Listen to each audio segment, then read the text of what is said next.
Mereka tidak benar-benar yakin sudah membunuh Isa alaihissalam. Wa ma qataluhu.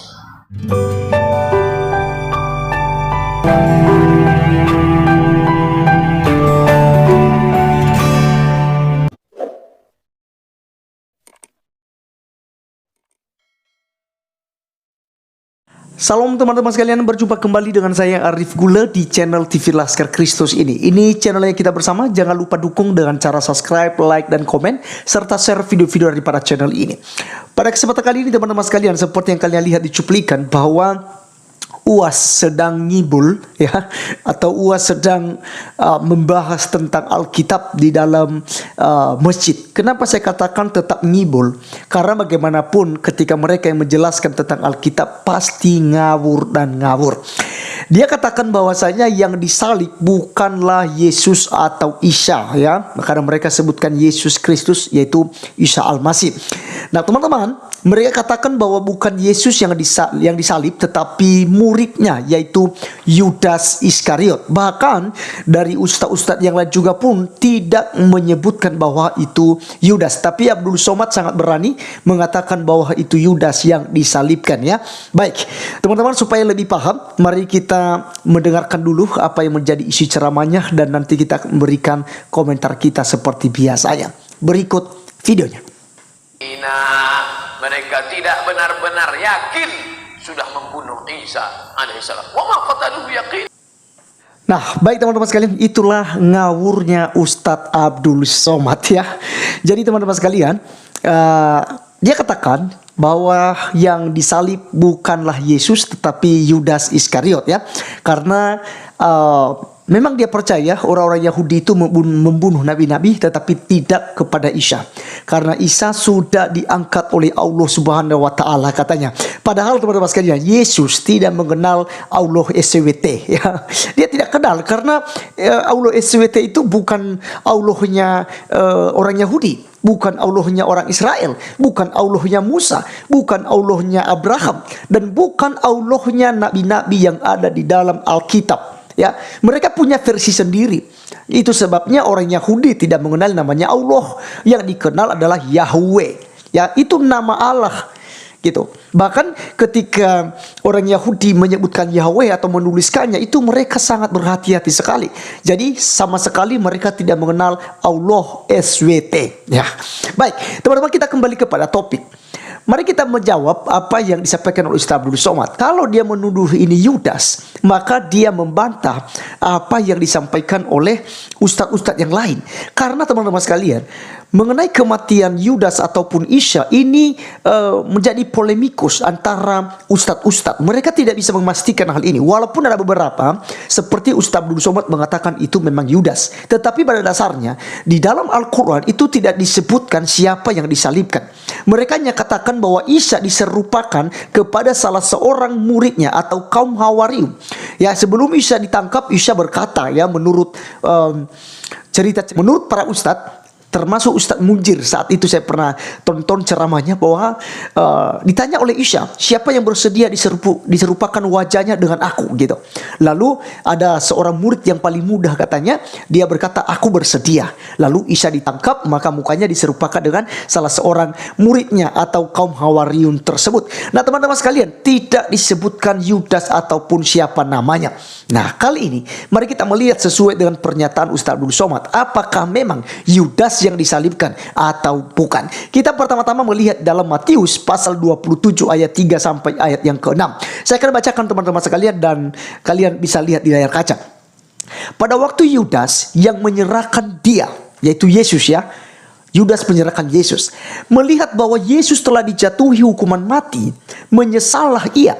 Lalu ia mengembalikan uang yang 30 perak itu kepada imam-imam kepala dan tua-tua, dan berkata, aku telah berdosa karena menyerahkan darah orang yang tak bersalah. Tetapi jawab mereka, apa urusan kami dengan itu? Itu urusanmu sendiri.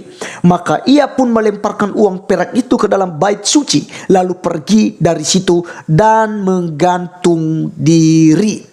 Imam-imam kepala mengambil uang perak itu dan berkata, tidak diperbolehkan memasukkan uang ini ke dalam peti persembahan, sebab ini uang darah. Nah teman-teman sekalian, ketika Yudas diperdaya oleh setan dan juga orang-orang Yahudi, imam-imam kepala, ahli-ahli Taurat, orang-orang Farisi saat itu, mereka membayar Yudas 30 perak untuk menyerahkan Yesus. Karena tentara Romawi pada waktu itu tidak mengenal Yesus. Mereka takutnya salah nangkap, sehingga mereka menggunakan yang namanya murid daripada Yesus yang mengkhianati Tuhan. Ya, yang mengkhianati Tuhan. Yudas ini seorang pengkhianat gitu.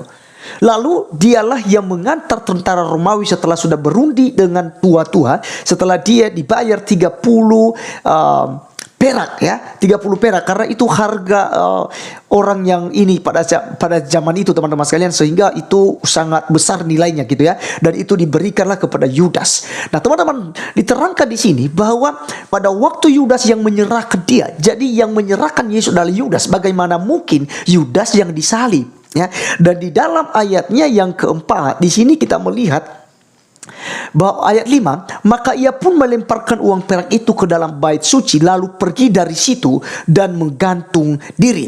Imam-imam kepala mengambil uang perak itu dan berkata, tidak diperbolehkan masukkan uang ini ke dalam peti persembahan, sebab ini uang darah. Nah jadi teman-teman sekalian, bagaimana mungkin Yudas yang disalibkan sementara Yudas sudah pergi untuk gantung diri? Dan jika kita melihat keesahannya, ya, kita melihat bagaimana Yudas ini mati. Kita buka kisah Para Rasul 1 ayat 18 sampai 19. Yudas ini telah membeli sebidang tanah dengan upah kejahatannya. Lalu ia jatuh terlungkup dan perutnya terbelah sehingga semua isi perutnya tertumpah keluar. Hal itu diketahui oleh semua penduduk Yerusalem, sehingga tanah itu mereka sebut dalam bahasa mereka sendiri Hakal Dama, artinya tanah darah. Nah teman-teman sekalian, dari dua firman Tuhan yang kita sudah baca ini, maka kita bisa memastikan bahwa yang disalib itu bukan Yudas, tetapi benar-benar Yesus Kristus.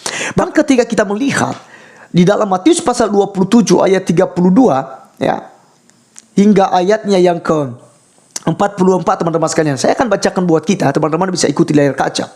Ketika mereka berjalan keluar kota, mereka berjumpa dengan seorang dari Kirene yang bernama Simon. Orang itu mereka paksa untuk memikul salib Yesus. Maka sampailah mereka di suatu tempat yang bernama Golgota, artinya tempat tengkorak. Lalu mereka memberi dia minum anggur bercampur empedu. Setelah ia mengecapnya, ia tidak mau meminumnya. Sesudah menyalibkan dia, mereka membagi-bagi pakaiannya dengan membuang undi. Lalu mereka duduk di situ menjaga dia. Dan di atas kepalanya terpasang tulisan yang menyebut alasan mengapa ia dihukum. Inilah Yesus, Raja orang Yahudi. Bersama dengan dia disalibkan dua orang penyamun, seorang di sebelah kanan dan seorang di sebelah kirinya. Orang-orang yang lewat di sana menghujat dia dan sambil menggelengkan kepala. Mereka berkata, hai engkau yang mau merubuhkan bait suci dan mau membangunnya kembali dalam 3 hari, selamatkanlah dirimu. Jikalau engkau anak Allah, turunlah dari salib itu. Demikian juga imam-imam kepala bersama-sama ahli-ahli Taurat dan tua-tua mengolok-olok dia, dan mereka berkata, orang ini ia selamatkan, tetapi orang lain ia selamatkan, tetapi dirinya sendiri tidak dapat ia selamatkan. Ia Raja Israel.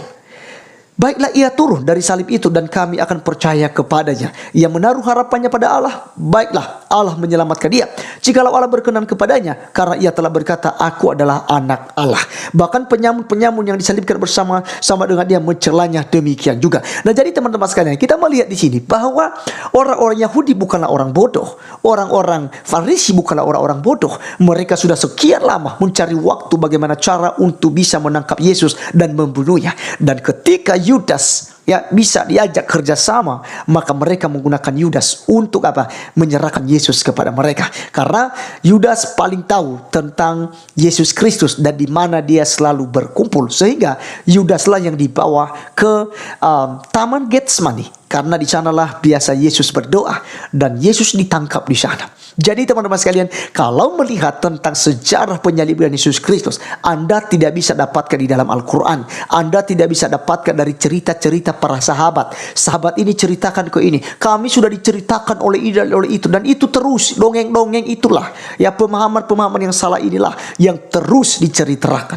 Nah jadi teman-teman sekalian, melalui apa yang diterangkan oleh Alkitab kepada kita, Karena Alkitablah yang dipercaya. Sebab Alkitab duluan ada daripada Al-Quran. Ya, Al-Quran baru ada di akhir abad ke-6 atau awal abad ke-7 yang dibawa oleh Nabi Muhammad. Nah, jadi teman-teman sekalian, jelas di sini bahwa yang disalib bukanlah Yudas, tetapi Yesus Kristus.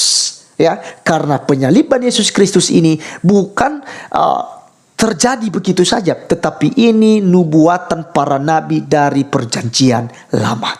Terima kasih teman-teman sudah menonton sampai selesai. Sampai ketemu di video saya selanjutnya. Tuhan Yesus memberkati kita. Salam.